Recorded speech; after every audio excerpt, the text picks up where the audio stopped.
today, on behalf of India Policy Foundation, I welcome you all to this online discussion in today's webinar. Our topic for today is retaining balance, insights for sustainable economics. Very recently, one of our panelists, Sri M.R. Venkatesh, published his book, Retaining Balance, the Eternal Way. Keeping in view the valuable insights provided by Mr. Venkatesh, we thought of taking this discussion forward and learning from him and also from eminent experts, not only to discuss about the book, but about the long-term implications of the ideas propounded by Mr. Venkatesh in his book. This is a very critical time, as we have all seen, and for last 3-4 decades, there has been a debate about the utility or the impact of capitalism on environment, on livelihoods, on employment, on social life. There is also a debate and discussion about feasibility of communism. Both these ideas originated in the West, particularly in the Europe, and both of these ideas were deeply influenced by Christian theology. Indian philosophy, Indian knowledge traditions have been very, very old, and as we call it, the Sanatan way, the eternal way. There have been lots of writings, lot of discourses, but utilizing those ideas and applying them in the modern socio-economic, political scenario, and also providing guidelines for future was a humongous task. I know Mr. Venkatesh since early 2002, when as a young man, I joined as editor of Swadeshi. And I was very fortunate to have guidance of very senior, very prominent thinkers, but particularly of Mr. Venkatesh. He used to always encourage me, guide me about the nitty-gritties of political economy. And whenever he used to come to attend Swadeshi meetings and for his other work, we would meet, we would chat, we would discuss about a lot of issues. And as you all know, RSS thinker, RSS leader, founder of Bharatiya Mazdoor Sangh, Bharatiya Kisan Sangh, Swadeshi Jagran Manch, and several other organizations, Sri Dattopant Thengdi ji used to say that both communism and capitalism would not be able to solve the problems of humanity. And he used to emphasize on finding a third way. There is a book also, compilation of his speeches and his articles in the form of a book, Third Way. And it's a great pleasure. In fact, it's a great relief also that Venkatesh ji has taken that work forward, and the ideas propounded by Deen Dayal ji Upadhyay in his Integral Humanism and Dattopantji's ideas, motivating Indians to look beyond capitalism and communism. Professor M.G. Bokre, he wrote a book, Hindu Economics, in late 90s. And now Venkatesh ji has written this book of Retaining Balance, the Eternal Way. It's a milestone in Indian thinking, in Indian intellectual progress, I would say. And it's going to be, I'm very sure, this particular book will definitely be a guiding light for not only our economists, our political leaders, thinkers, academia, media persons, but also for the youth who seem sometimes at deep confusion, reading economic thoughts, economic principles, ideas which do not make sense to them. And we live in a different environment. We have a long heritage of Hindu beliefs and the dharma which guides our lives. So all those ideas have been taken forward and given a concrete shape into a guiding light, into a format by Venkatesh ji, and we are very happy to have Venkatesh ji with us. We are also pleased to have with us Professor Madhav Nalpat ji. Thank you, sir. We are really grateful to you for finding time from your very busy schedule. And we are also grateful to have Prabhakar ji. Prabhakar ji is from Chennai, and very sad that today he had a tragedy in the family, but still he had made a commitment and he decided to join this online discussion. We are extremely grateful to you, sir. I would request my colleague Lakshmi Parmeshwaran to kindly introduce our three panelists today, and then I would request the panelists to take the discussion forward. A very warm welcome to everyone. My job today is to introduce the speakers. First, I would like to welcome Sri Madhavdas Nalpat ji to the event. Sri Madhavdas Nalpat is a well-known name in the field of academics, media and public policy. He is India's first professor of geopolitics and the UNESCO Peace Chair at Manipal Academy of Higher Education. He is also Vice Chair of Manipal Advanced Research Group and Honorary Director of the Department of Geopolitics and International Relations. Sri Nalpat has handled editorial responsibilities at Mathrubhumi and the Times of India. Currently, he is the editorial director of ITV Network and the Sunday Guardian India. He is also a member of the Executive Committee of the Editors Guild of India. Professor Nalpat writes extensively on security, policy, and international affairs. Apart from his Sunday Guardian column, his writings have been published in a wide range of publications all over the world. He is known for his advocacy of free speech, freedom of press, transparency of governance and bureaucracy, defense of democracy, and creating education policy and systems in India that include India's civilizational history. Next, I would like to welcome Dr. M. R. Venkatesh to the event. Dr. M. R. Venkatesh is an advocate, accountant, columnist, commentator, and writer. He completed his doctoral thesis on the issue of agricultural subsidies with Shastra University. He is a visiting faculty in various professional institutions, chambers of commerce, and universities. Mr. Venkatesh passed Chartered Accountancy in 1992 with an All India ranking and was in active practice from 1993 to 2018 as partner of GSV Associates, Chartered Accountants, Chennai. He has authored many books and is a well-known face on TV news channels seen discussing diverse issues. His articles are published by many newspapers and websites. Next, I would like to welcome Sri P.S. Prabhakar ji.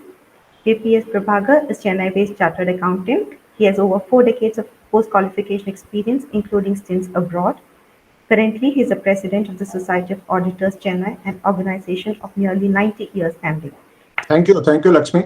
Now I request Prabhakar ji to initiate the discussion today on retaining balance, insights for sustainable economics, taking forward what Venkatesh ji has written. Thank you very much, and good evening to every one of you here.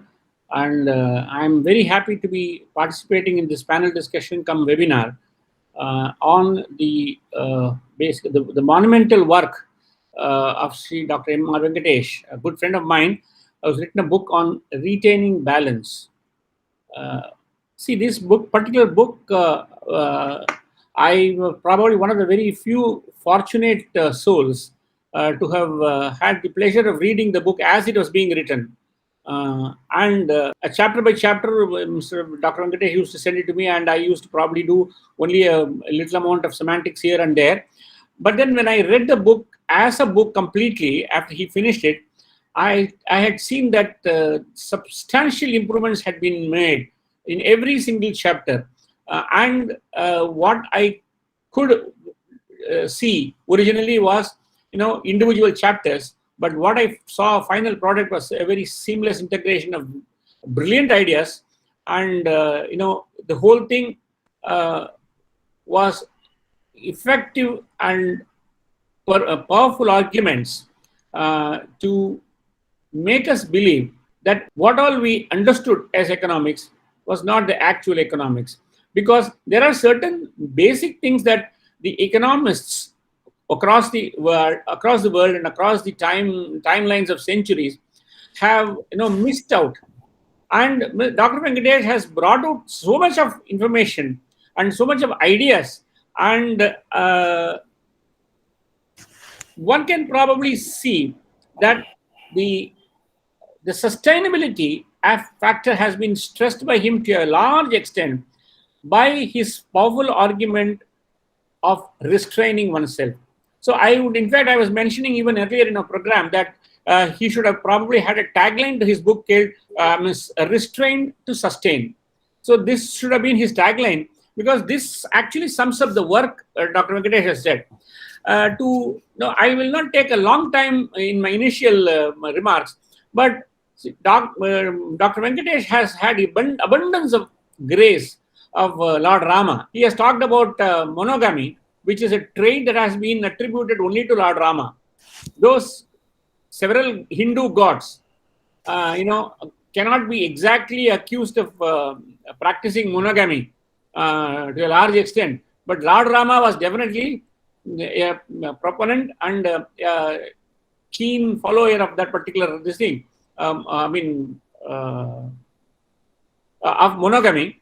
And from to the last chapter, he has talked about Ramaraja, and in between also, when he has talked about a person who was taken a loan, the mindset of a person who was taken loan in Indian context, of course, he has made several references to the what is called attitude of people in the Western countries who all borrow heavily. Like, for example, he had also mentioned about how a US president, soon after 9/11, he asked the American people to shop till drop, which means he said, no problem, you can go on shopping, use your credit cards. For example, he and Sri Gurumurthy always used to say that the world saves so that America can spend. So he had mentioned about a particular incident in Ramayana where Lord Rama advises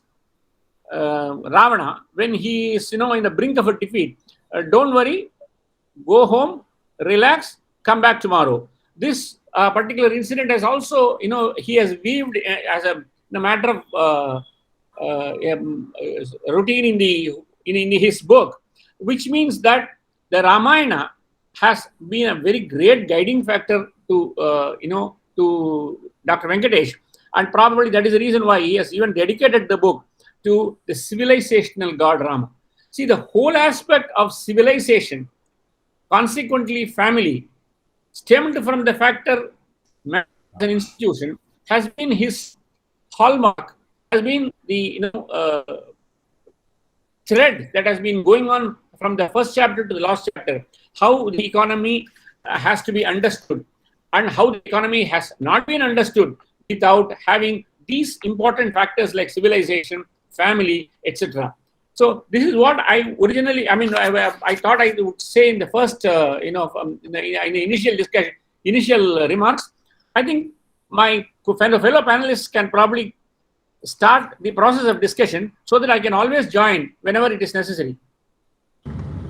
Thank you, Prabhakar-ji. Thank you very much. Professor Madhav Nalpat-ji, sir, your remark on the topic today and Professor Dr. Venkatesh's work.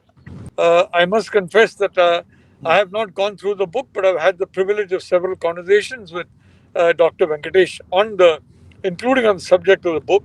And I want to say that there are two aspects that particularly strike me. One is his very welcome emphasis on the family. He has put the family at the centerpiece of tranquility, of inner tranquility. Now we have some beliefs that say that you go off into the mountains and meditate by yourself and you are alone by yourself. That is fine for some people, but overall there is absolutely no doubt that the influence of the family, or if I may put it in different language, the influence of people who really care for you and whom you really care for, when that influence is there around you, it is such an important spur to creativity. I mean, if you look at the creativity of so many people who have done so much, you will always find there is a link there. I mean, barring a few people who are ascetics, there is a link there between people, such people, and what I may call the family of genuine feeling, the family of genuine sincerity. And I think Dr. Venkatesh has done well to emphasize that humanity for the simple reason that economics is called the dismal science. You have people like Adam Smith and others who had, Parson Malthus, who were, I mean, frankly, use talking about economics in a manner in which men were almost and women were considered to be almost machines. Parson Malthus, the Malthusian theory, that horrible situation is always there to face mankind, and of course there is absolutely no doubt that by following the advice of so many economists, and where we do find that there is a lot of poverty and there's a lot of tension and trouble. But this point about what exactly should economics be about? Instead of being the dismal science, should it not be the science of contentment, the science of happiness, the science of fulfillment? I think this is a very important question that Dr. Venkatesh has been pondering over. And in this book, I am, judging by some of the discussions that I've had with him, I think this process must be getting carried forward very substantially. I also want to say that he has put a very important point regarding sustainability. And I would like to say that sustainability is not just a question of bank balance. Supposing you have very large bank balance, then a lot of things can be sustainable for you. But they're not sustainable according to Dr. Venkatesh, and correctly so. The reason is, and I would like, I am in the presence of of a very learned individual, Mr. Prabhakar, and I would only like to say that many times, many of us, we do things not because we like to do things, but because we are told we should be liking to do these things. You know, let us say, for example, let us say there are certain movies there. I know that MRV hardly looks at movies. He's a serious minded person. But I must confess that I and my wife, at least about one or two movies every month, we go to. And most of them, she enjoys a lot more than I do, but at least half I enjoy.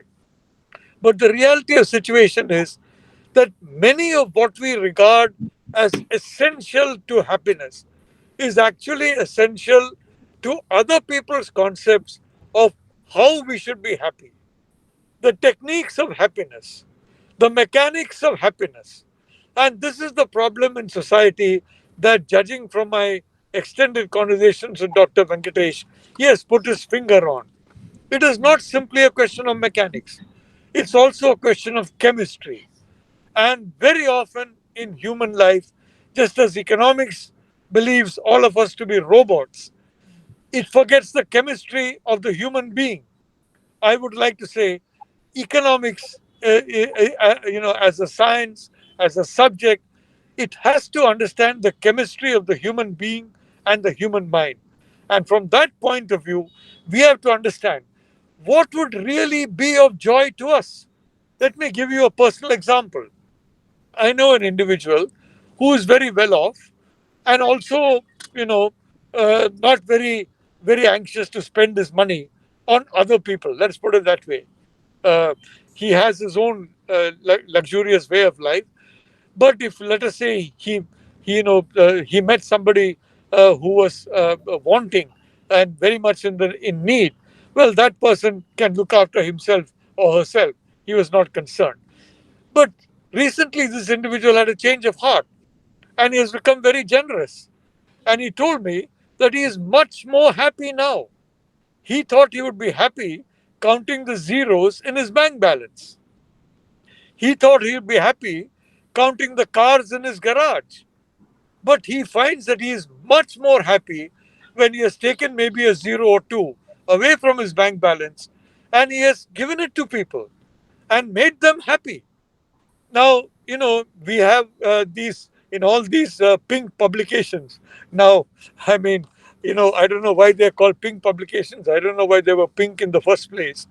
Uh, in many of them, in terms of the companies that they are talking about, should be red publications because the companies are all in the red, as Dr. Venkatesh has correctly said.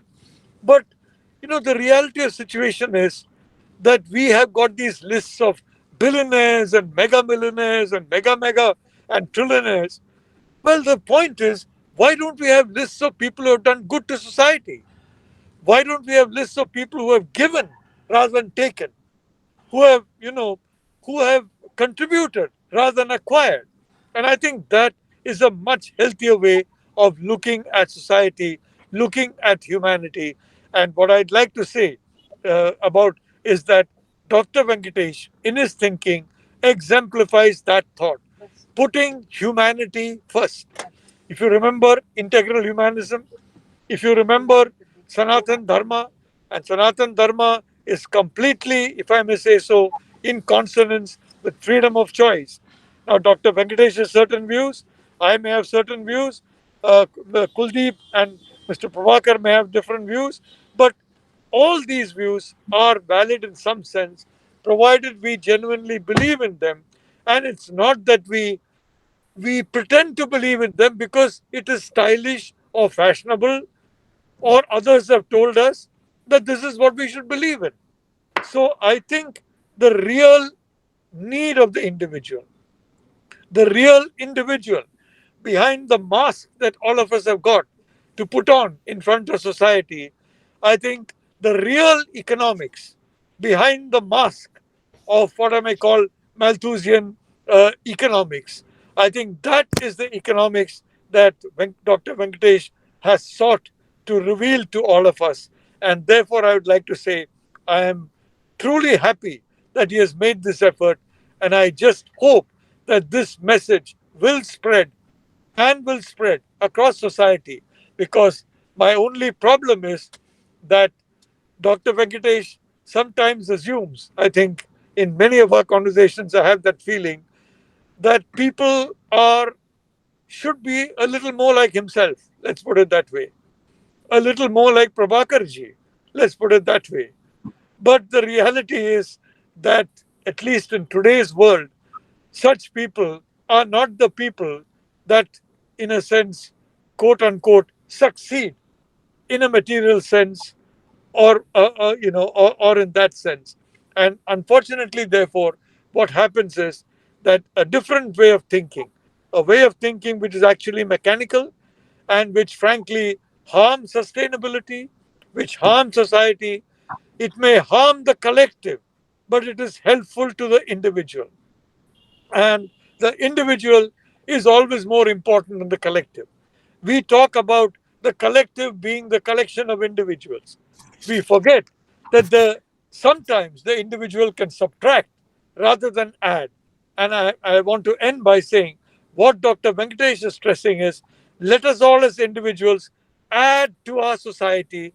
Let us not subtract from it, because the gain that we get is an illusory gain. And we'll be much happier if it is not a gain to us, it's also a gain to society. So, from that point of view, it's a remarkable thought. I really commend my much younger friend for this. And I'd like to say once again, thank you for giving me the privilege of also saying a few words on the ideas and thoughts of an outstanding intellect, Dr. M.R. Venkatesh. Now, Venkatesh ji, one important point raised by Prabhakar ji as well as Professor Nalapat is about individualism. Now, the communism and capitalism both put emphasis on the individual. For us, individual is definitely important, but we also emphasize on the collective.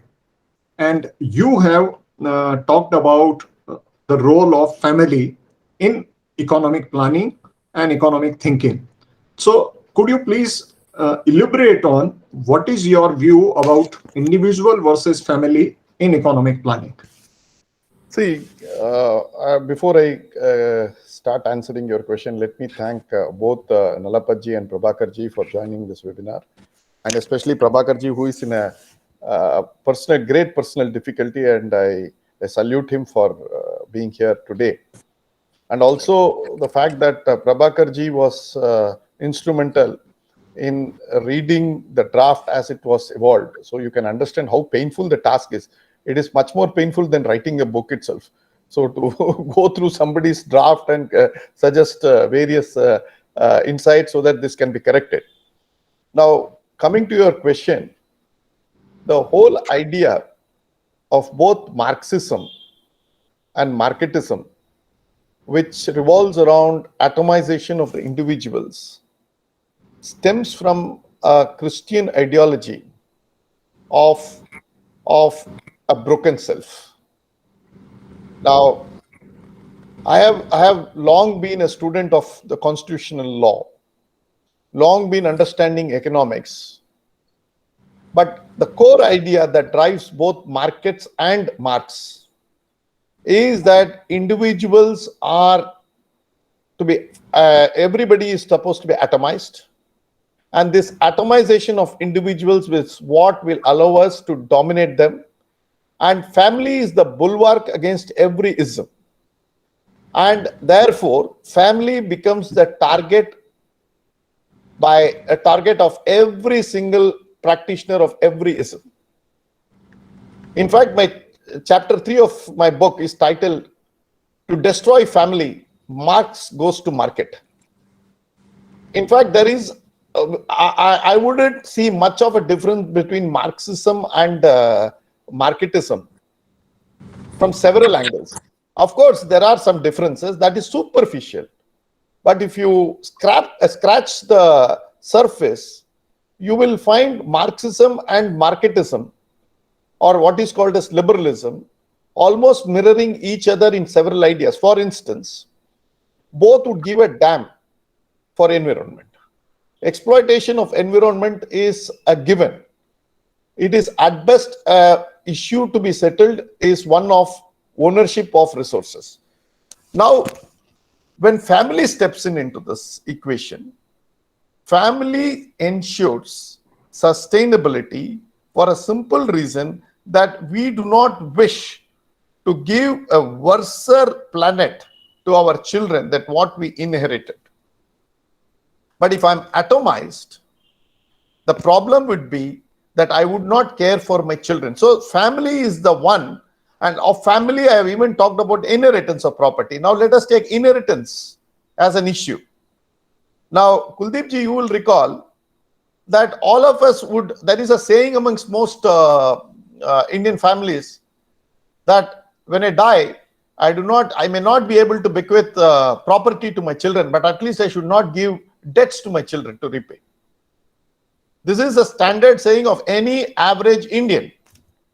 But look at it, when property is being inherited by the next generation, both Marxists and family and libertarians want that to be taxed. You ask a free marketer whether he would have any problem in introducing inheritance tax. People will say, I don't have any problem. So would people who are Marxists. Now, why should I pay tax on a property which my father has built or has got it after paying all the taxes? The idea is I should be divorced from my father. And one thing that links my father to me is my emotional connect will be my property. And so state will set in so that I will be compelled to sell my property to pay taxes. You understand this? This is the idea, that I must be compelled to pay taxes by selling my father's property because my father inherited. So if there is no umbilical cord to my father via the property, then my father will be easier forgotten.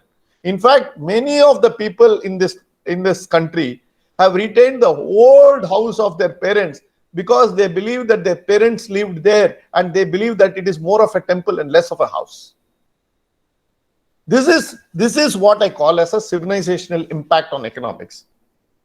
Now, this civilization, unfortunately, cannot be reduced to a mathematical formula or any type of quantitative analysis.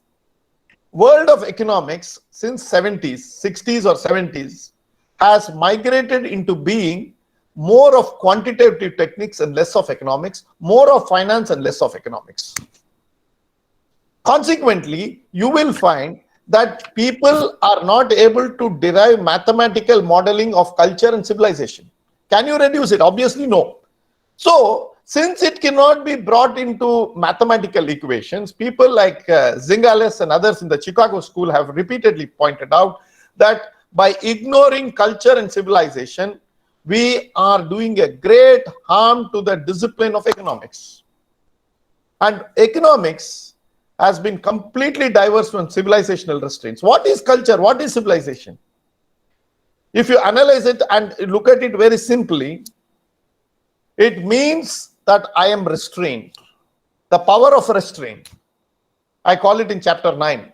And I have quoted a very big shloka of Kanchi Acharya, Maitrim Bhajata, where he says that the whole world has to restrain himself. And that was not a simple poem.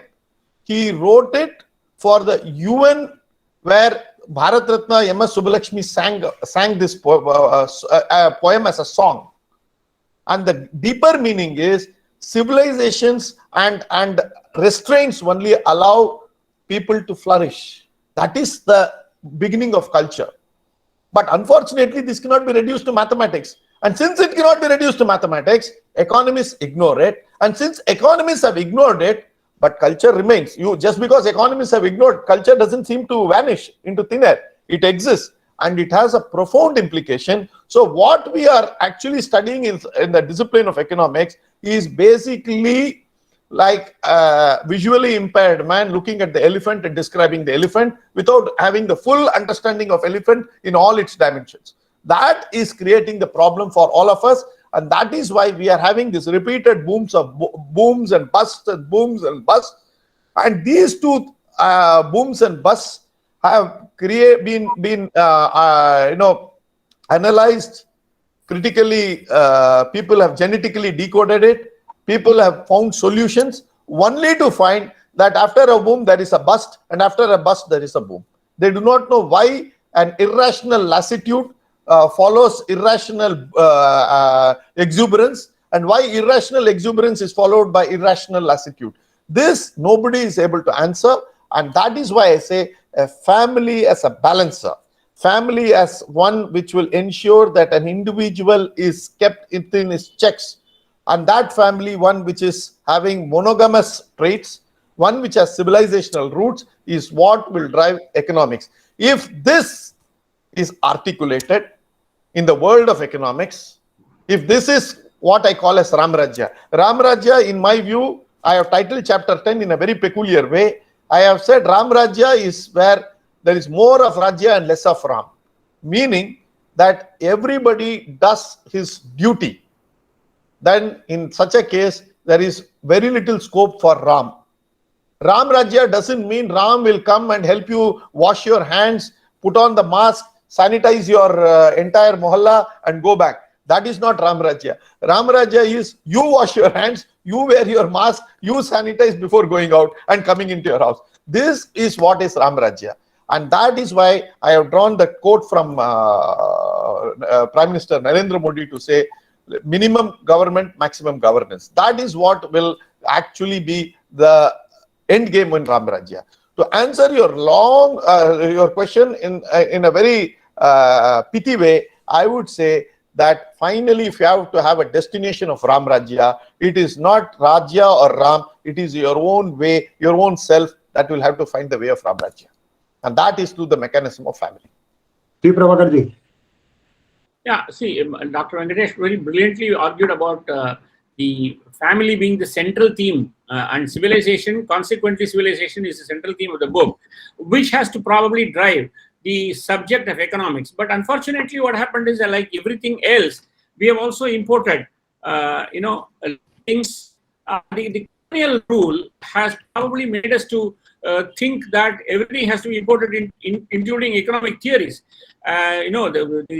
There were economists in India, but I think nobody was respected to the extent of Adam Smith or Alfred Marshall or, as Professor Nalapat said, Robert Malthus. And Dr. MRV also mentioned about this Christian idea of broken self, that has been imbibed by all of us, and we have tried to only understand economics from that prism and not from the family or the civilizational prism in which it should have been seen. Very rightly, he pointed out about the elephant being not being understood in its full perspective, in its full gamut. Subramanya Bharatiyar was a great poet of Tamil. I do not know how many of you must have heard about in this particular group. He 75 years back, he was lamenting, in a poem that was supposed to be his what is called autobiography. He wrote his autobiography and a poem in which he laments that he says, I will speak in Tamil for 4 or 5 lines and then probably I will translate.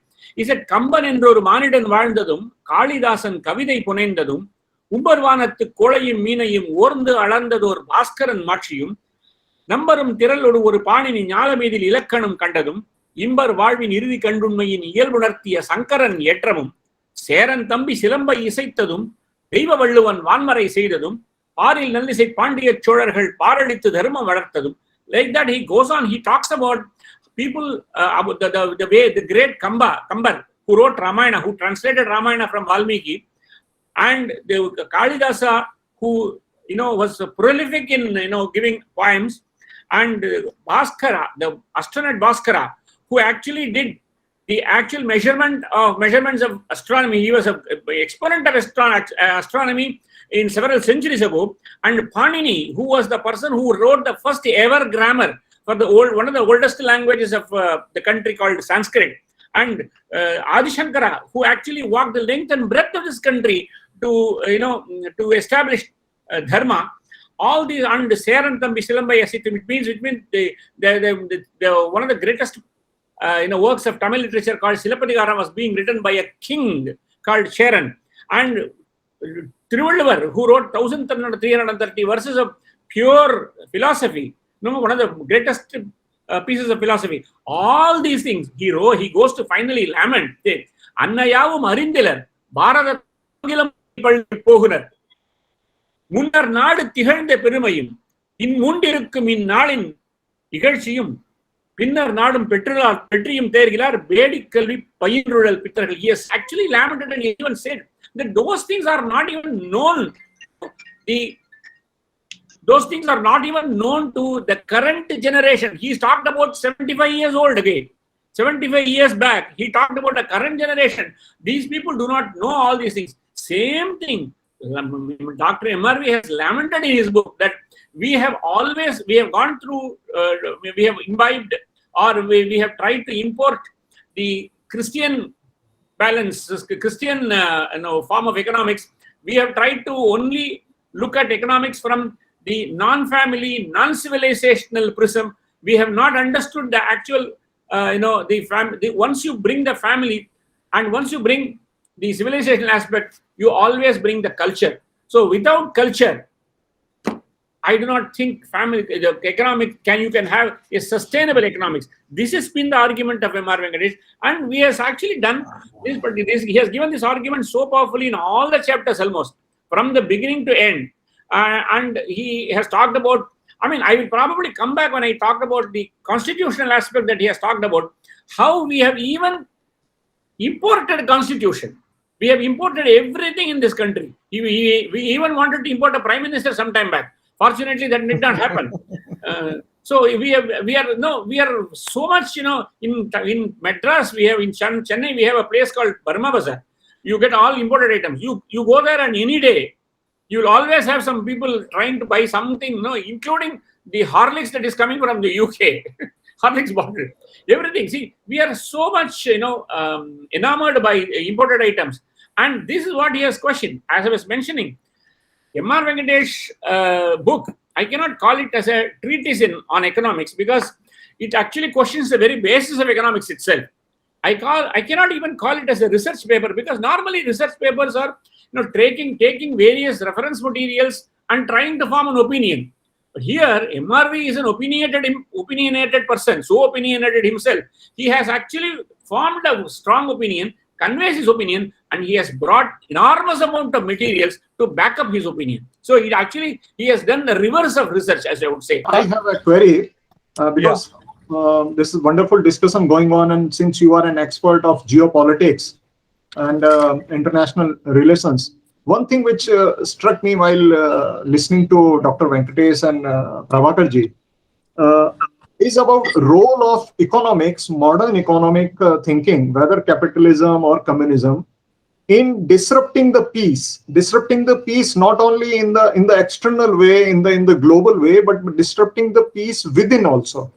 So I would request you, along with what Venkatesh ji and Prabhakar ji has said, and taking that discussion forward, also I would request you to kindly, you can say, elaborate on this query about disruption of peace due to modern economics. That very profound question. And, if I may say so, if you go to Afghanistan, for example, you have a samadhi there, a small samadhi, which is kept next to the samadhi of Mahmud Ghori, whom, as was defeated several times by Prithviraj Chauhan, and who was finally successful. And thereafter, Prithviraj Chauhan was brought back to Mahmud Ghori's home, and he was blinded, he was tortured, he was killed. That samadhi is Prithviraj Samadhi. So the reality of the situation is that we have to understand that human beings are not perfect people. And unfortunately or fortunately, a theory, if it is to be practical, has got to have applicability to human beings. Now, I've always said, for example, I've always argued that laws are not really the correct way for items such as diet, such as, for example, alcohol and things like that. The reality is that if you pass just laws on diet, well, then people will challenge that, or they will resent that, and there will be social, if I may say so, tensions in that. If you try and prevent alcohol consumption through prohibition, and in some states in India you have prohibition, and the reality of the situation is, very frankly, that even in these states, it's very easy to get liquor. It's very, very easy indeed. So the fact of the matter is, you have to go in for a long process of conscientization, a long process of ensuring that you can convince people that it is in their best interest to follow certain norms, certain ways of life. And if you can't convince them, frankly, law, the bludgeon of law, especially law as imposed through this colonial system, which we have inherited from the British Raj, especially that law, it creates social tensions and complications. And more importantly, it creates a large number of exceptions, a large number of individuals who escape the law and who basically flout the law, because the reason is there may be just too many laws. I have often asked Kuldeep ji, why is it that India is called such a corrupt country, and countries like America, which are fully materialistic in a way that Indians are not as individual people, why is America called less corrupt? The reason is that in India, over the years, beginning with the Mughals and then the British and all that, you have more or less criminalized almost every activity of the human being. I mean, every activity almost. So many activities are now touched by law. And as a consequence, if you break the law, technically, you are an outlaw, you are corrupt. In America, what is illegal in India is legal. In Europe, in the United Kingdom, what is illegal in India is legal. And if it is legal, it is by definition not corrupt. So we have also got to understand, very frankly, that I'm not saying it is a bad thing. Maybe the people who passed all these different laws that you must, ban alcohol, and if you take alcohol, you go to jail. You must ban a certain diet. If you take that diet, you must go to jail. You must ban a certain way of dressing, a certain way of speaking, a certain way of behaving. And if you don't do that, you go to jail. Definitely, in many of these cases, what they are talking is good and what they are talking is helpful to society. But the reality of the situation is, very, very frankly, that these bans do not really work unless there is an effort of social conscientization. Kuldeep ji, yourself, Prabhakar, Venkatesh, myself, we may persuade the government to pass a law. And then we will sit back on our sofa and say, oh, very good. Now we have done this. We have transformed society. But the reality is, we have transformed nothing. The law by itself is meaningless unless there is a huge degree of conscientization. And I like Dr. Venkatesh's way of thinking, in the sense that he has been conscientized uh, as a as an individual. He has been conscientized. But I would also like to say, I mean, at the moment I am in Lutyens, Delhi, I don't come across too many people who are similarly conscientized in Lutyens, Delhi. And I'm sorry to say, whether it is Bengaluru, whether it is Chennai, whether it is Cochin, I'm afraid the same situation is there in all these places. So I want to only say that we have to understand that one thing about economics is that as soon as mathematics and economics came together, economics ceased to be the practical science. It became more and more theoretical. Many of Yes. the concepts of economics that we have studied, you know, it is completely theoretical.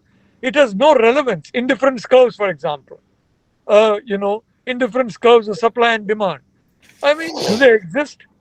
Then this question of every market being completely transparent and every bit being completely open to everybody, this doesn't exist anywhere in the world. But that is what a textbook teaches you, is what is there in the world. No wonder so much of policy is harmful.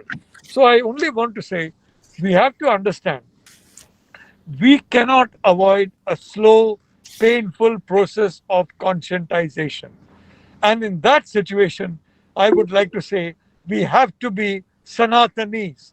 And Sanatani means you accept that different paths are there, and but you have to somehow the universe has got to be such that those paths lead to the same goal.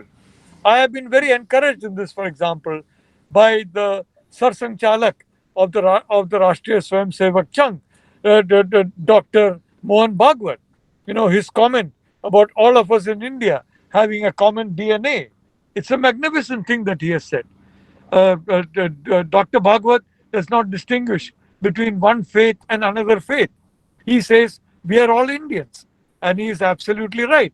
The Hindu, you have a spectrum, but I would like to say one good thing about the Hindu faith, and that is, it is the roots, the Sanatani roots are deep in the Hindu faith. And that is where there is a certain degree of, if I may say so, a certain degree of acceptability in the Hindu faith. And that is very important, Kuldeepji, because you raised the question of geopolitics. There is an effort by the Sino-Wahhabi alliance. I am delighted that the Chief of Defense Staff, General Bipin Rawat, has openly talked about what I have been saying for some years now, the alliance between the Wahhabis and the communist Chinese.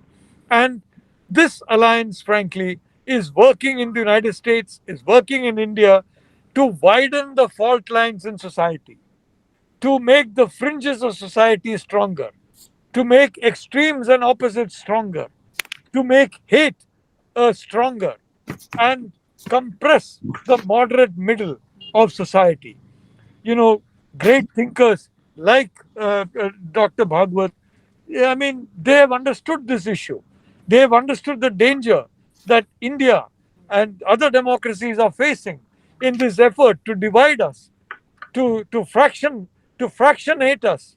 And they are now basically reaching to the roots of the Sanatani, the doctrine, which essentially is all paths are valid and but they lead to the goal.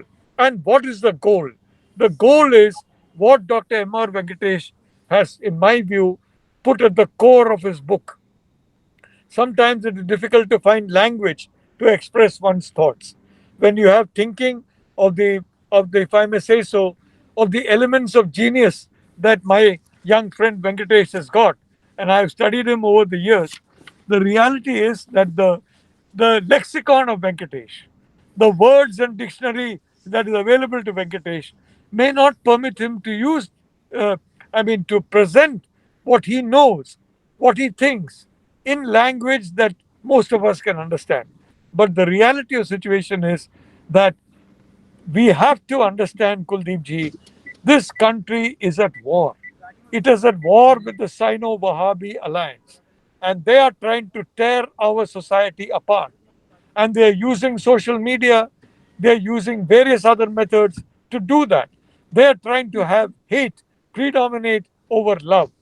The love which is expressed in Dr. Venkatesh's reverence for the family. And here again, I'd like to say, what is important for us in India? To create an atmosphere of creativity. I can assure you, all these dismal prophecies will go away provided you have an interface, you have an ambience that promotes creativity. And that I can tell you, genuine Sanatan Dharma. If you ground yourself in Sanatan Dharma, there is no question but that you are the most creative human being on the planet. It is not accidental that people from the same state as Prabhakarji and Dr. Venkatesh are now all over Silicon Valley. People from Andhra, people from, they're all over Silicon Valley. Why? And the people from other parts of India are all over Silicon Valley. Why?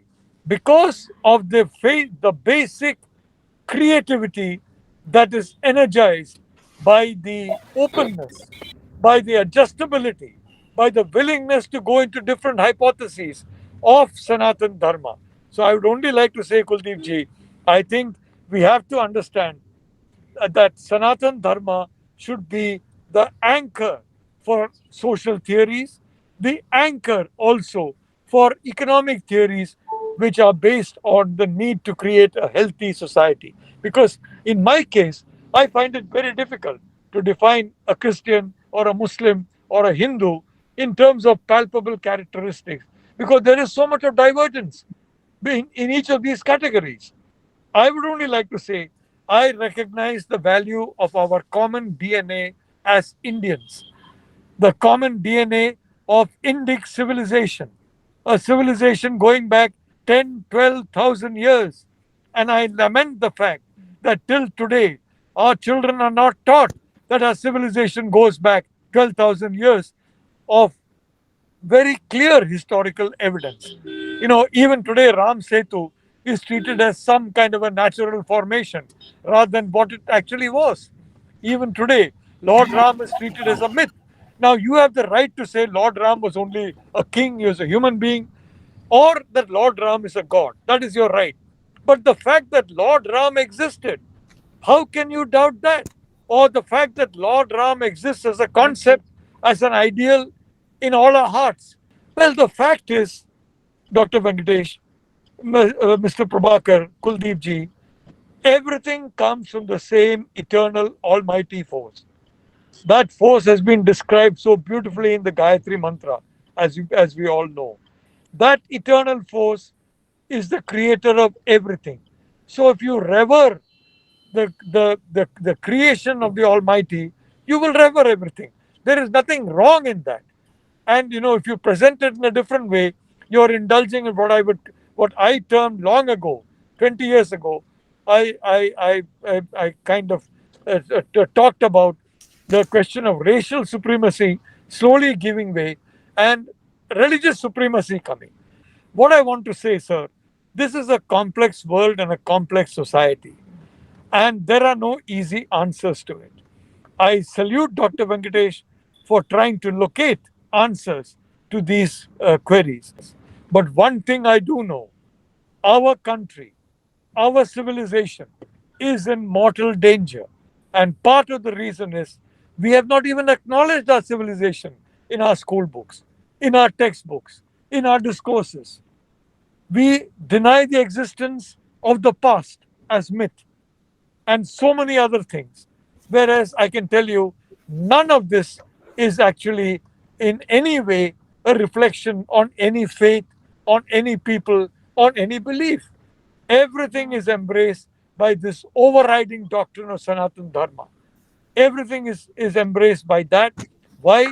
Because we are all creations of that same eternal force in that great universe of thought, of action, of energy that is there in ancient Indian wisdom.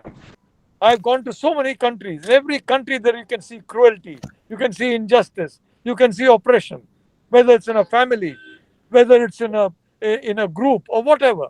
And it is so important that M.R. Venkatesh has talked about the essentiality of understanding the oneness of society. As I read his thinking, as I read his ideas, he is stressing the Vasudeva Kutumbakam of those who are human beings, not those who have contempt for the human beings, but those who value and respect human beings as human beings. And he's trying to tell us in his own way, and I think he knows more than what he can express in writing. And I think this book needs further development and further analysis. But I think it is a very important lesson for all of us, because I can tell you, we are not in a good, safe place. Let us not be smug and complacent about it. We are not in a good, safe place. We are under attack. And I can tell you, Kuldeep ji, that this is an attack on a country that is a civilizational country, a country that should be proud of being a civilizational country, but a country where so much of the pedagogy, so much of society does not even know that it's a civilizational country. Where Dr. Venkatesh does, Prabhakarji does, you do, I do, in our own different ways. Dr. Venkatesh is talking about original sin. I personally think it's not a very good concept that you are born in sin. I mean, what is the sin in creation? Nothing at all. And in that sense, again, the ancients could teach us. They reveled in that creation. They were proud of that creation. And that is where I'm saying a healthy attitude to society, you can find it in the 12,000 years of Indic history. Let us discover that industry. Let us discover that history. And if we discover that history, we will understand the economics that is needed for sustainability.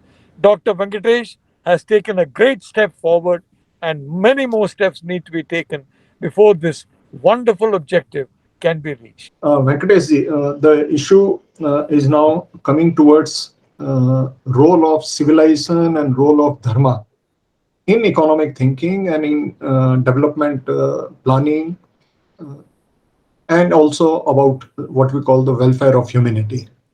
So what you have written, what do you think about role of dharma and role of civilization in economic planning? What do you suggest for the policymakers? First and foremost, I have a challenge. I have to address the modernity. I have to address the modern mind. I have to also keep in view that the modern mind can accept only a limited wisdom of the ancients. I'm glad Nalapatji has alluded to this particular dimension, but that is a challenge that every writer faces whenever he touches on something which is civilization. Now, let us take a simple thing. There is a Joseph Shine judgment in the Supreme Court which decriminalizes adultery. 497. It says, pardon me? For Section 497 decriminalizes. Yeah. It decriminalizes adultery. Now, what is polygamy? Polygamy is adultery sanctioned by a particular theology. Now, our Supreme Court is now looking into whether polygamy is intravires the Constitution or ultravires the Constitution. Having decriminalized adultery, I do not know how they are going to reconcile the fact that polygamy is constitutional. And if polygamy is constitutional, why should you decriminalize adultery? And if adultery is such an innocent thing and it's only a civil wrong, not a criminal offense, then why go and entertain this petition? Now, this is one small dimension, but this throws open several such issues. What is culture? What is civilization? As Prabhakarji alluded, the tagline should have been restraint to sustain. Now, which is the beginning of restraint? When did the animal become man? When did the animal, Homo sapiens, become man, the Homo sapiens? In my view, I have put in a hypothesis that when the institution of marriage was formed, was recognized, was given social sanction, at that particular time, this was the mother of all institutions. We came to a conclusion that, look, a man for a wife and a wife for a man is what will sustain the society, and that will create peace. Now, Kuldeep ji, imagine a scenario where one man take 4 wives or 10 wives, an indulgence in polygamy. Now, you have a polygamous situation where 4, 5, 6 males will be left without any female partner for their most biological, basic biological requirement. Now, marriage is not only social, it's also biological. It is not only biological, it is also social. So where do you get female for those men?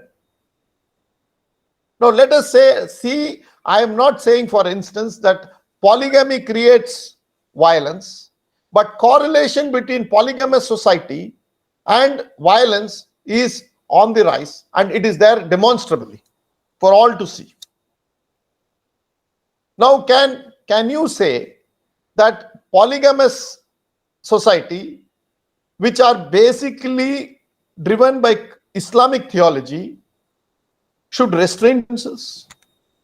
Should they not do an introspection that naturally there is one baby girl available for one baby boy?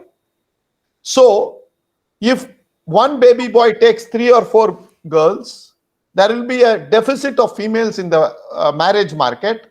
And so these baby boys are given a choice that you go in search of a female partner in other society, capture them, take them as your booty, or in the process you die, you will get 72 in the heaven. So the choice is very clear. Now, how, if this is not remedied, where is the question of peace and progress?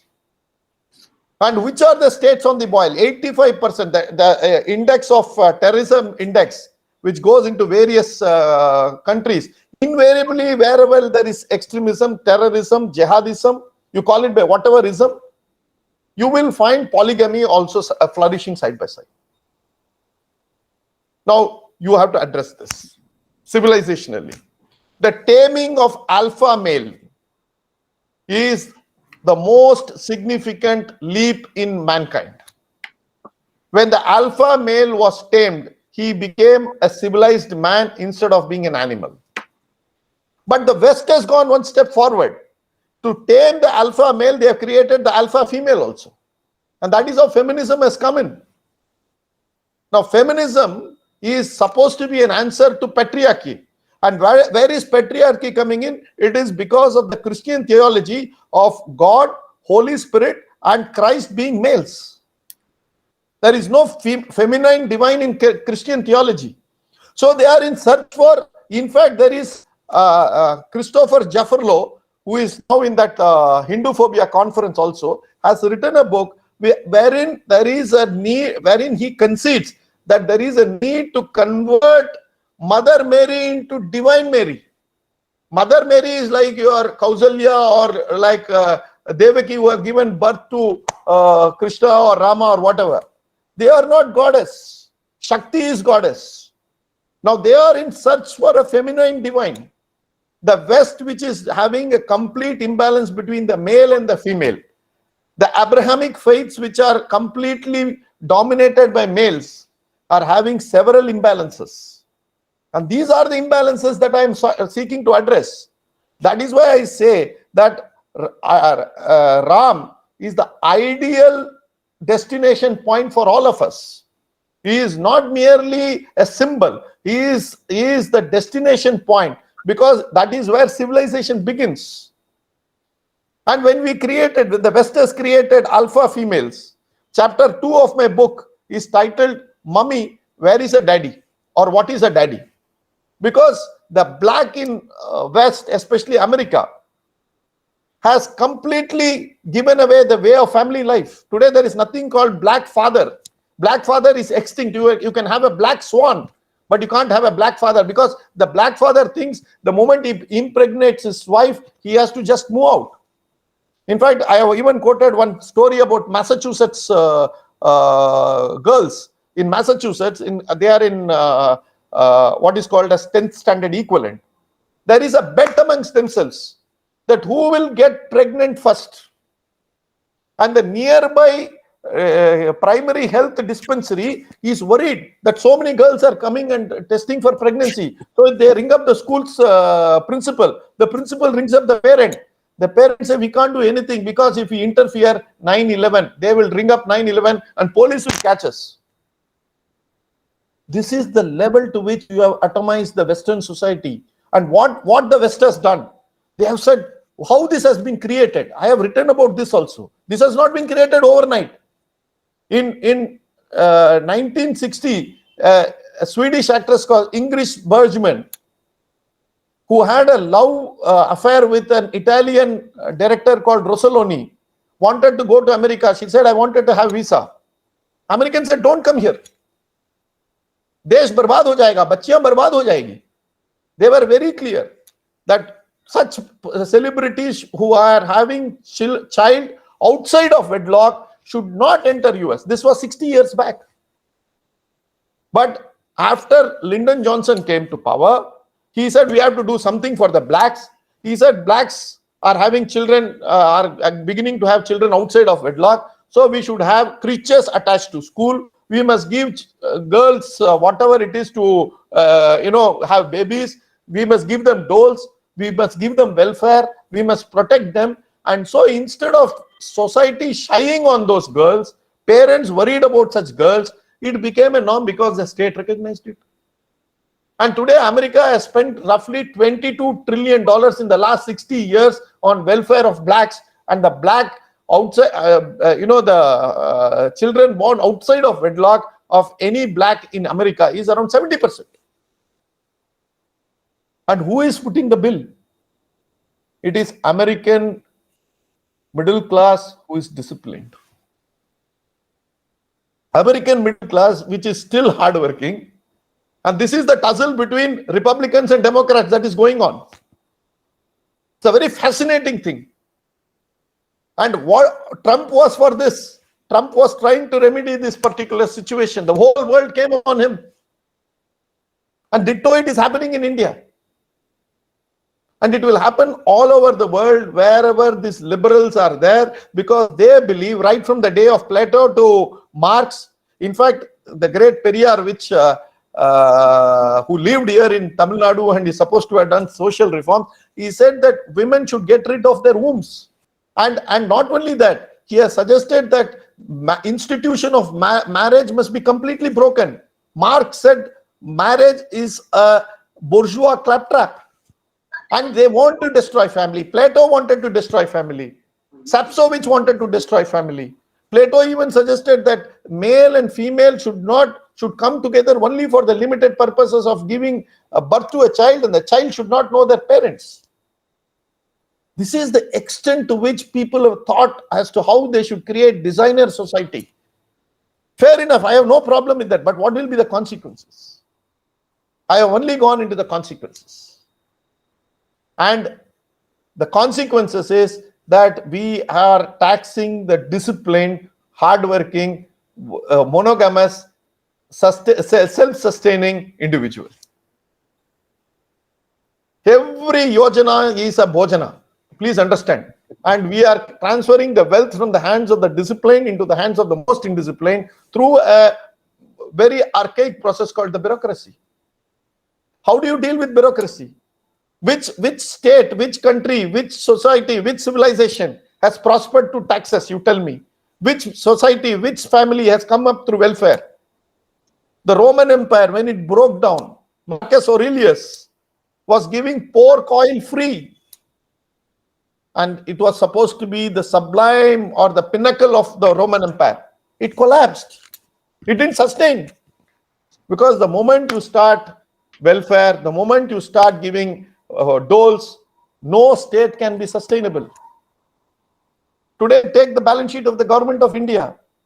As on 31st March 2020, the liability of government of India, I'm not taking the liability of any of the PSUs, I'm not taking the liability of the banks. It is 100 lakh crores. But assets are only to the extent of 45 lakh crores. 55 lakh crores of liability exists in the books of government of India without assets. If at all NCLT में किसी को refer करना है, भारत सरकार की balance sheet को refer करना है. But it goes on. But what is the root of the problem? The root of the problem is that world over, I will tell you that the constitutions have been created, modeled on the Hobbesian thought. Thomas Hobbes writes in 1657 a book titled Leviathan. And many people have modeled their constitution. Many countries have modeled that is the birth of the nation state, and they have modeled it on that idea. Now, why should we have an omnipotent, omnipresent state? सरकार क्यों सब कुछ करेगी? सरकार क्यों सब दायित्व लेगी? ये कोई पूछता नहीं है. And in a civilization where we are rooted to karmanyavadikarasya, and that is, we are a very peculiar country. Kuldeep ji, I tried to find out whether any country has two names. Japan is called Japan. Iraq is called Iraq. United States of America is called United States of America. Cambodia is called Cambodia. India is the only country which is called Bharat. So we suffer from multiple personality disorder. We are Indians when we deal with the state. We are Bharatiyas when we otherwise deal with our family, friends, relatives in other contractual obligations. Whenever we become Bharatiya, we are duty-based. And whenever we are Indians, we are right-based. And this right-based constitution is in conflict with the civilizational ethos. Do we realize the consequences that the 1947 or 1950 Constitution of India is nothing but a rehash of the 1935 Government of India Act? And it has been completely right-based. And in 1948, Julian Huxley, or 1947, Julian Huxley calls Mahatma Gandhi to write a piece for UNESCO and says, please write a piece on UNESCO about human rights. Gandhiji says, I have drawn the wisdom from my illiterate but wise mother, and I have realized that there is no right without corresponding duties. In 1940s, there was something called the Bogota Conference. It is the most exhilarating piece that I could come across in my research. And this was based on Mexican and several of the constitutions of Latin America. There is fundamental duties embedded in the constitution. Can you speak about fundamental duties? I am not talking about Hindus, Muslim, Christians. And which religion will say, don't do your duty to your own parents, to your own family, to your own brotherhood, to your own country? Now is the time. Probably we are approaching the 75th year of our independence. Probably in the next 25 years, we need to give ourselves a new constitution. A constitution that is based on our own ethos, our own cultural ethos, civilizational values, of duties, of responsibilities.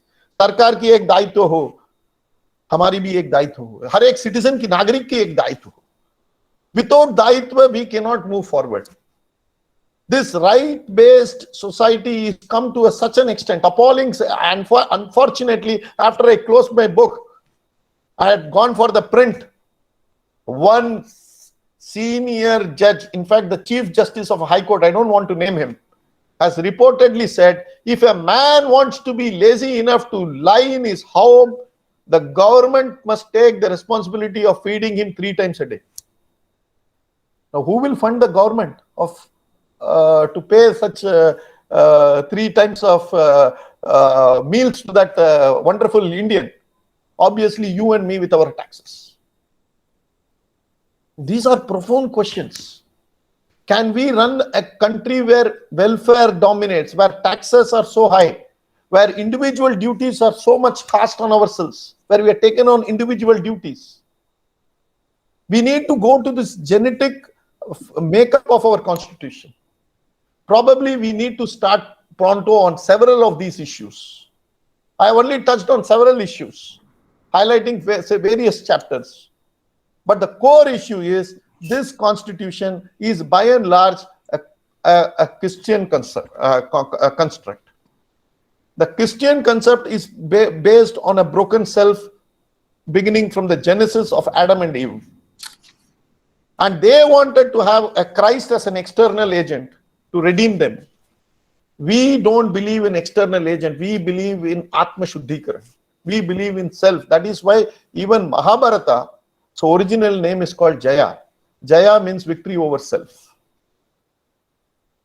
And we are a civilization that believes that external factors don't come to our idea of elevating. We have to elevate ourselves. We need to do ourselves, our duties. This is our civilizational ethos.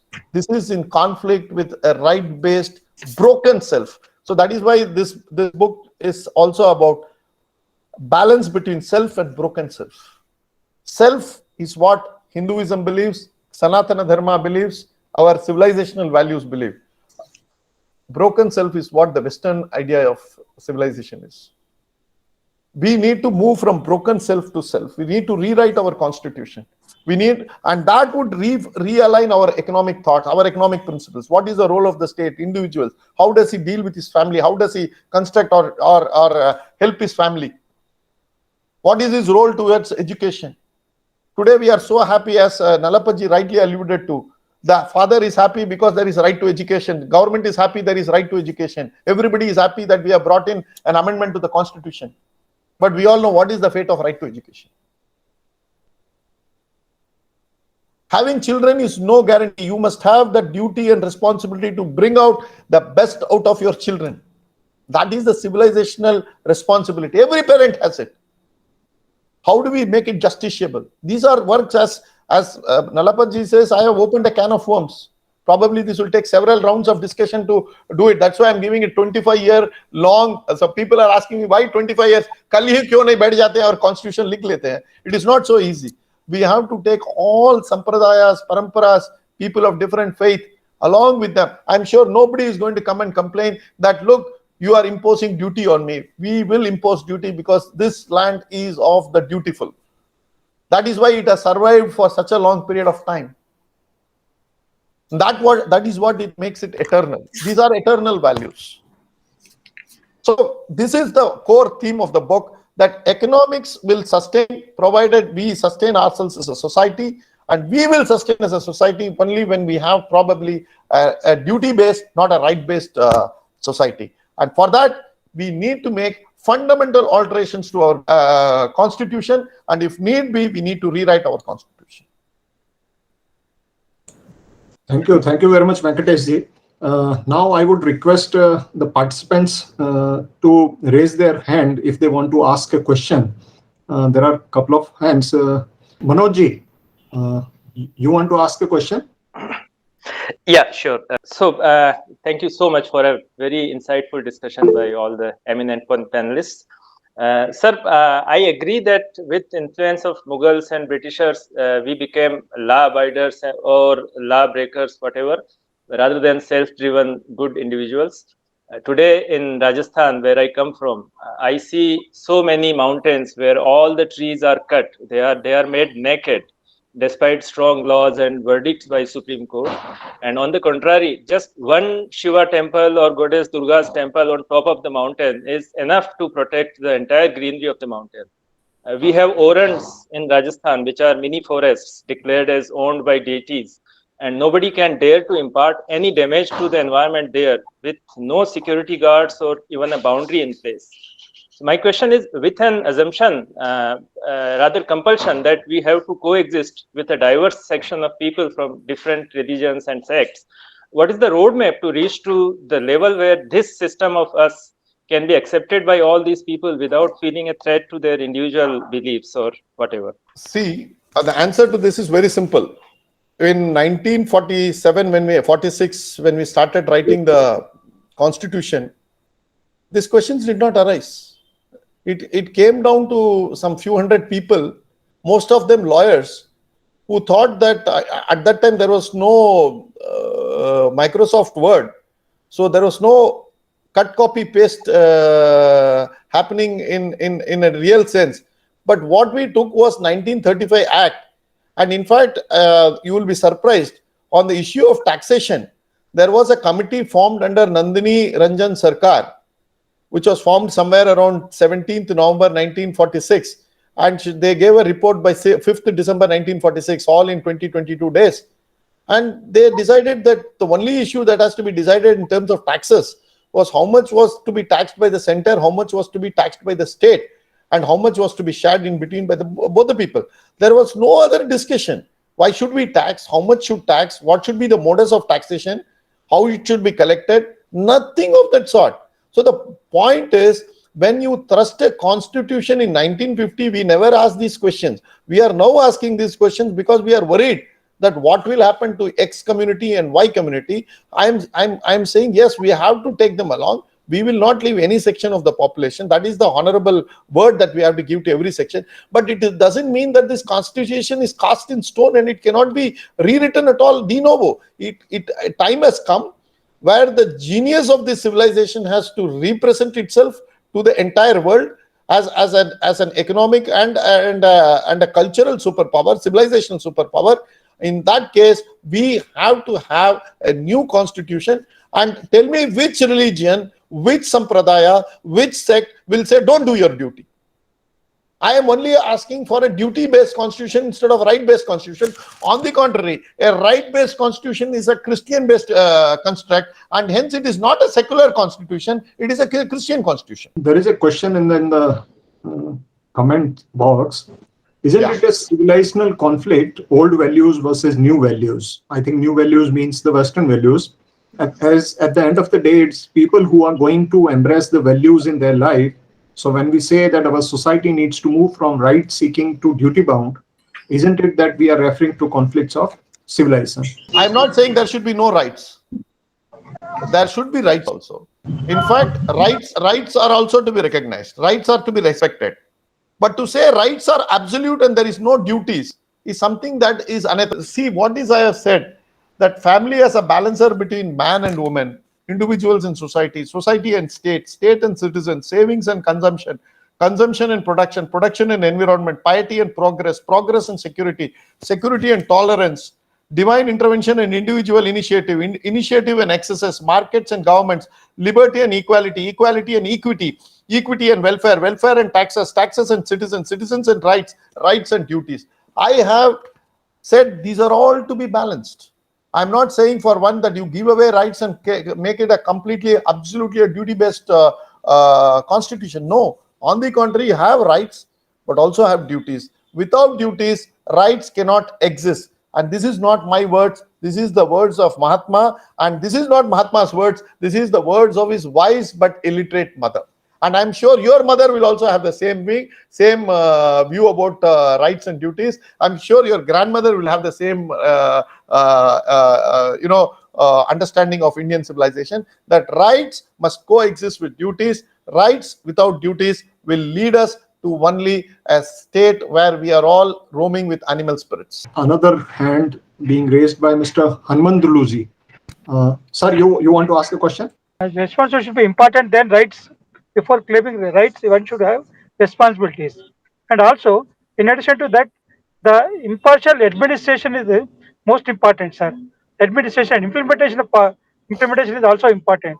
Not only the constitution, the implementation also plays an important role. So this is my opinion. Yeah, I agree with you.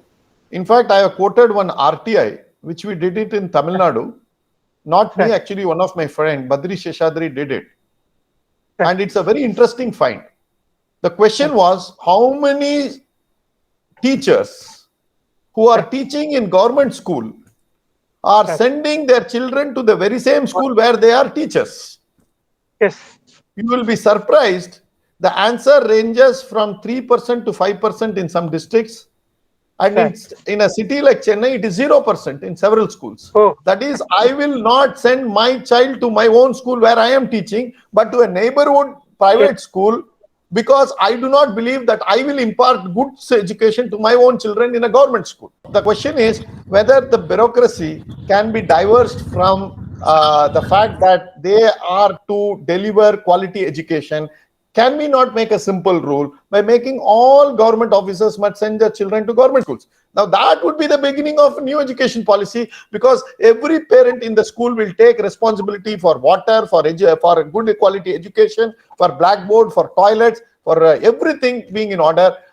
Unless you cast that responsibility on people, you are not going to spend. You may have 100 different documents coming as new education policy, but all these are only exercise in semantics, not on delivery. I don't want to be Malthusian about this, that society is going to go down and is going to collapse. You remember, Parson Malthus said this at a time just before the British Empire reached its pinnacle, and Britain basically controlled about 40% of the land area of the world. So Parson Malthus was very, skeptical about it. I am very hopeful about our country, and I am hopeful because of two factors. One is the younger people, and the other is technology. The Prime Minister Narendra Modi very correctly said, minimum government, maximum governance. Well, you have a lot of people in officials and all that who say, no, no, we cannot have minimum government. But the fact of the situation is that technology is going to result in minimum government. And that is one of the great things that have happened under Prime Minister Modi. The reality is that digital India, for example, you are going to have this technology expand so that so many government processes will take place without your having to meet an officer. My point is, I would not worry about the private sector or government sector or this sector or that sector. And Dr. Venkatesh, may I say, for example, you are an authority on banking. In my view, central banks and central bankers are going to find themselves more and more powerless in the future. You are going to have digital currencies. You are not going to be able to stop the rise of these currencies. You cannot suddenly say, like King Canute, ban the waves, ban Bitcoin, ban this, ban that. It is not going to happen. And so, what is happening is more and more of the management of money supply will be taken away from the central bank. More and more of the management of monetary and fiscal policy will be taken away from the governments, when on your palm top you will have that information needed to connect to markets. And the important thing is, please let's not repeat the mistake that has been made so many times in the past. I am happy Prime Minister Modi has done away with quite a few irksome and ridiculous laws. He needs to do a lot more, because the problem in India is, whatever you do, some official come up and say, oh, it's not legal, or it's not as per this regulation or that regulation. And what essentially most of them are looking for is a handout. So you have created a complex of laws entirely as handouts. I agree with Dr. Venkatesh. Government should not be an obstacle course. And, and unfortunately, if you make an obstacle course and you make rules, that it's very easy for any official to say you have made some error, and then you go through the legal system and your grandchildren will still be stuck in the same case that was filed when you were in your middle age, in your middle age. That is the system in India. So I want to say, I am optimistic that the young will demand minimum governance. That even though there is a huge vested interest in preventing this obstacle course from being destroyed. It will be destroyed because Dr. Venkatesh, let me say, I have gone to all these countries. The best people in these countries come from my country, India. The best people. And unfortunately, in our country, these people are not able to do 100 of what they are doing in those countries. So, Dr. Venkatesh, it is not just a question of one document, it's not just a question of something of this or that.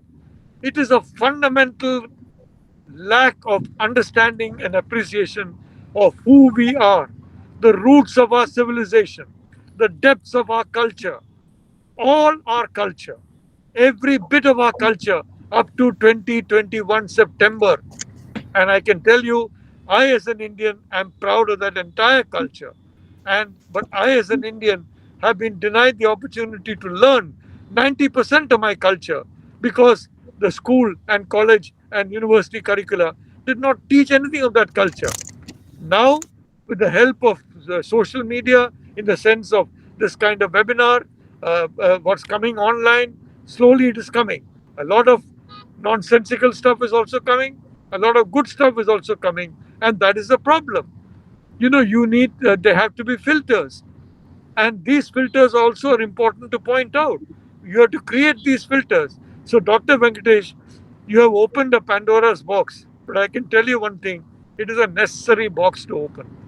We have to look at these filters. We have to look at the depth and breadth of our civilizational heritage, and we have to understand it's a heritage of all of us who are proud to belong to this great subcontinent. Thank you. The family as a unit of economics has been an integral part of ancient Indian ethos. In fact, the large extended joint families has never allowed any individual in that family to go empty stomach at the end of the day. And that is what sustainability is all about. Now, what is happening is that with the inroads of Western ethos into Indian society, the joint family has broken into nucleus families. And even within that nucleus family, what has happened is that the concept of individual and the concept of privacy has even broken those nucleus family into different rooms. The parents sitting in a different room and the children enjoying in a different room, and you have to knock and enter into the room, otherwise you will hurt that you are breaking into our privacy. Now, this is a very dangerous situation before us because we are part of a very different ethos. Does your book suggest a way out of this? Because I have not yet read the book and I am definitely going to buy that. But before that, would you like to throw some light on what is the way out, or does your book suggest a way out of this situation? Sir, the answer to this is slightly complicated. There are so many questions raised, and several questions need not be answered in one book and cannot be answered. I know. It is basically to throw upon certain ideas and see what is the reaction.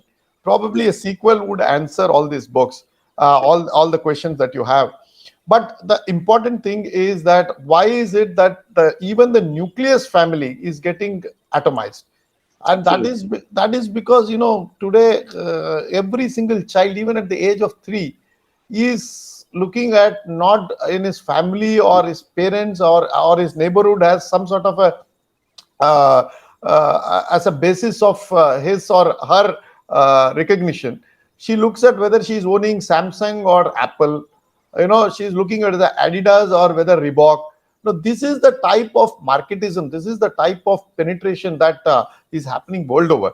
When 3-year-olds are not aligning themselves to anything but some brands, it is a very, very worrisome thing. Now, how do you stop somewhere? And as Prabhakarji rightly alluded, in fact, I have quoted, after 9/11, President Bush is saying, shop till you drop. Your country is dropping. They are dropping bombs in your country. Damn it. And you are saying, go and shop. And this happens every time there was an attack in Bombay. Next day, they will show Bombay as if it is working so well. Trains are moving. Stock market is going up. Bombay sidestepped the terrorist attack. इसमें क्या आपको मिल रहा है भाई? मैंने उसने आकर जूते मार दिए, आपकी जान चली गई, और आप इसको सेलिब्रेट कर रहे हो कि हमको कुछ दुखद ये दुर्घटना भी नहीं है. You want to sidestep it and say this is not a durghatna. And they are projecting it as resilience of the society. Exactly. This is what I say, that you have a combination, a cabal of Marxism, liberals, and media people all those who want to say that this is the narrative you have to follow. You can't even cry for the dead of the victims of terror, and you should go on to your stock market and purchase and see that the stock market is up, or the index of consumer index, or in America they have this index of consumer confidence, that is up. So if this is up, then everything else is settled. So this is where I say, and I have drawn extensively on, there was several things about Raghuram Rajan. I have ripped him apart in chapter 8 and also on Manmohan Singh. In fact, both of them deserve to be investigated as to who planted them in our system.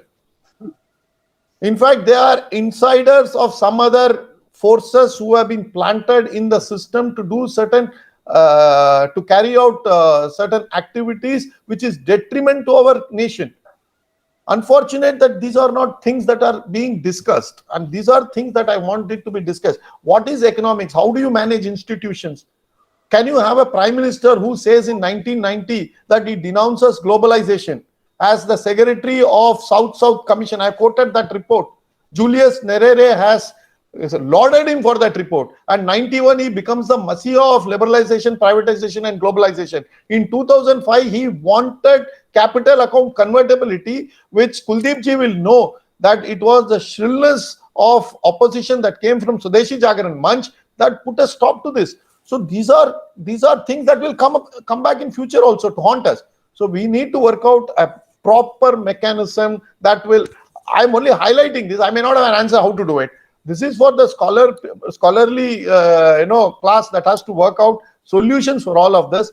I don't have solutions, and all that I know, as if Madhavji says that you go to Afghanistan today and find out whether it is the tomb of Prithviraj Chauhan or Mohammad Ghori. I do not know whether I will be able to distinguish, but I know for a fact that I will be sleeping in a tomb next to the tomb of Ghori or Prithviraj. They will definitely kill me. So you have to understand, I may not know the answer, but I know what could be the future that is holding if we continue in this fashion. And now I request Prabhakarji to conclude, and then we wrap it up. So the fundamental conclusion that Dr. Venkatesh has come with a fantastic treatise on the retaining balance is that we are having a very heavily borrowed constitution, and this constitution does not suit us anymore. In fact, it did not suit us even at that point of time when it was being written, because we have borrowed the constitution and from the Government of India Act 1935, as you very rightly pointed out. And even in the Constituent Assembly itself, there were attempts made to include the socialism in the preamble, but failed at that point of time. Of course, Madam Indira Gandhi, during emergency, she smuggled the word socialism. Basically, an economic agenda of the nation was brought into a preamble of the Constitution as if it is going to be the eternal thing.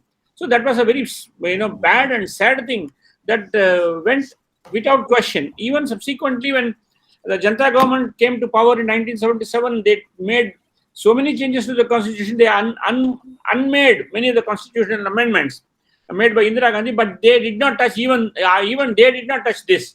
Like, for example, Prime Minister Narendra Modi, who heavily criticized Manrega, continued Manrega when he came into power, which has also been written by Mr. Venkatesh in his book.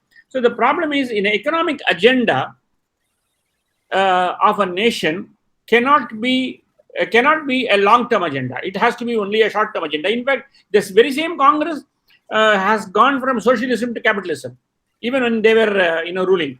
So this was one aspect which MRV has written very powerfully, and the argument that he has made is so powerful that it is time that we look at very seriously at changing the constitution or even having a new constitution per se. For example, India, that is Bharat, as he was very rightly mentioning, this is ours is probably only country which has got two nations.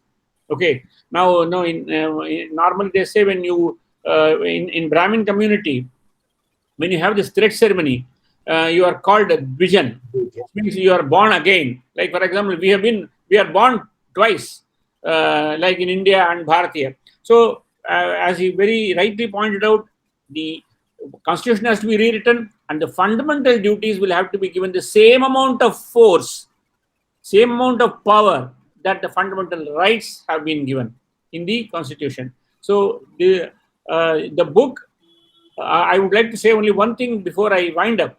The book is a very seriously written book, very profound ideas, and all through the book, the whole book has got such brilliant original ideas, and probably as a small amount of relief in chapter 7, he has come out with a Aesop's fable, a twisted Aesop fable, because he has been coming on television debates so much. So he knows what exactly a television debate will be when there is a particular incident. So what happened? He has twisted. I do not want to say anything and spoil the charm of your reading. I think all of you must read, must buy the book and read.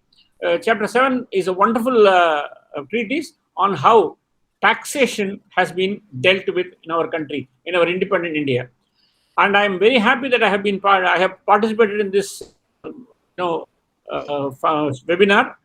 Dr. Venkatesh, I wish you Godspeed, and I wish the maximum sale. This book is something that has to be read not just by all of us. It has to be read by the powers that be. In fact, they will probably think that this is such a wonderful idea, such a original ideas that have come in the book. They should probably try to implement them. And I only hope that some right minds get to read it, and not only get to read, they also try to implement what has been suggested in the book. Thank you very much. Thank you very much, MRV. Thank you, sir. Thank you, sir. He has rightly pointed out that it is the heritage of our beliefs, Hindu beliefs, and the all-comprehensive concept of dharma that alone can provide guidelines for reorienting our political, economic, and social life. And as human beings evolved came out of forest and started doing agriculture, they developed the sense of ecology and you can say importance of nature. Thereafter, our rishis and all sages emphasized on, you can say, worshipping nature, preserving natural environment. So all those, what we call the conservation, nature, environment, importance of all these God-given things in our life, and also preserving them for future generations, was a part of our culture, part of our civilization, part of our dharma. Unfortunately, as we started moving away from ecology, agriculture, and we started moving towards more and more machinery, and we lost touch with agriculture, lost touch with ecology, lost touch with our duties, and somehow it all became, you can say, there were too many goods being produced, too less consumers, and then all these concepts of, you can say, the more you consume, the better citizen you are. And that's how all this crisis has come up. And now the world is looking for a solution. And we are very happy that Venkatesh ji has taken the initiative. Definitely, one book cannot provide all the solution, all the answers, as Venkatesh ji himself accepted. And there are so many issues. But at least one very sincere attempt has been made. And this will initiate the debate. This will initiate and motivate people to take the discussion, take the discourse forward, and to take not only within the Indian policymakers, I would recommend that take it to the global level, take it to the global institutions, because that is where the harm is being done. That is where the narrowness of what we call the solutions are there, because they believe in a two roads there, whether it is the state-driven economy or it should be the market-driven economy. We talk about morality, but for them, market is immoral. So there are so many contradictions, so many challenges, but we are happy. We are so glad to have Venkatesh ji with us, and to have Professor Madhav Nalpat ji with us, to have Prabhakar ji with us to discuss about the issues. And the discussion should carry on, should be taken forward.